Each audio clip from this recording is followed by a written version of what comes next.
अजब शान तुझो नज़ारन में तू आ कसमा खुदा जो खुदारन में तू आ जॾहिं बाग गोलम त बहुस्ता उधायो हकीमन में जाचम त लुकमान उधायो शाहन में गोलम त सुल्तान उधायो किताबन में गोलम त कुरवा उधायो सना हमद सोना ही नातू भी तोलाए पखन जू पचारू ऐं लातू भी तोलाए उधायो बेलाइन त बाजारन में तू आ कसमा खुदा जो खुदारन में तू आ अजब शान तुझो नज़ारन में तू आ डिठम दी है प्यारा त रातिन बुधायो वरी बाग बुलबुल जे बातिन बुधायो मुझे तल बसीने जे तातिन बुधायो हर कोम हादी ऐं जातिन बुधायो अजब शान आही मुझो मान आही मिठा मोहब माही मेहरबान आही लंघिया साल सावण सियारन में तू आ कसमा खुदा जो खुदारन में तू आ अजब शान तुझो नज़ारन में तू आ मुखे रात रोई रेढारन बुधायो कई प्यार जनसा प्यारन बुधायो तुझो शान शाही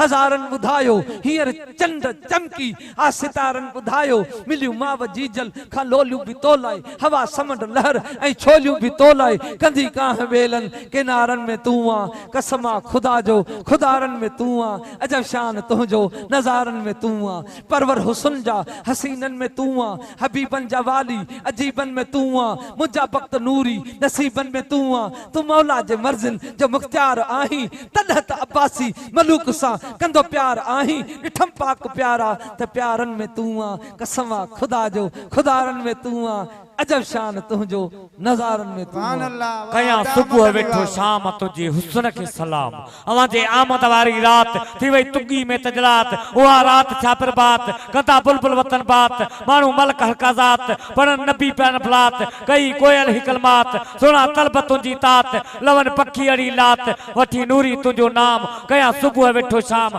तुझे हुस्न के सलाम अवा जो शान वा अजीम अवा के अनायो अलीम अवी हाकमी हकीम अवा जे नात में नसीम कुल वली छा कदीम परे हमद पे हलीम मुके कसमा करीम तो ते राजी या रहीम अवल आखिर तू इमाम कया सुबह वेठो शाम तुझे सुन के सलाम गुलाम सरवर तेरे मुर्की पयो मोर लगी हे अंदर होर नकी जाबिर देन जोर वेठा घोर तो घोर छदे शहर पंजा शोर डणो ढगा बना ढोर देन दहा तो ते डोर ईदा विदा कन और तेरे मस्ततिया चोर ते उन काफी प्या कलाम कया सुबह वेठो शाम तुझे सुन के सलाम खणी खुशी मजा खन जड़ी घूर तड़ी घन मारी माझी पयो मन डिठो जानी तोखे जन गोरे तन मन धन मस्तो मस्त त्या मगन टाए ढेर खपन कामिल जिक्र तुझो कन नकी तलब रखन ताम कया सुबह वेठो शाम तुझे सुन के सलाम